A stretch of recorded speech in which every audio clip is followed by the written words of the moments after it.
A žalúzie fungujú?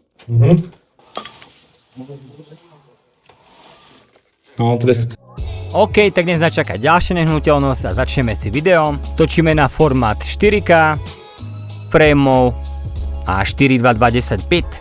Home staging, a.k.a. kurča v umývadle.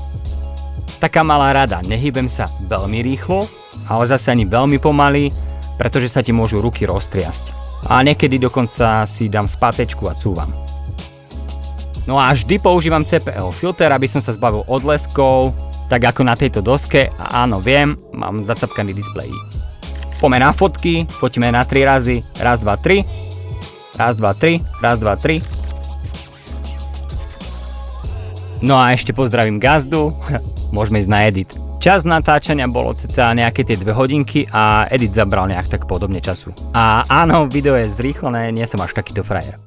Ak ťa zaujíma audiovizuálny svet, bež na môj YouTube kanál Technický týpek, nájdeš tam full videa a vidíme sa tam.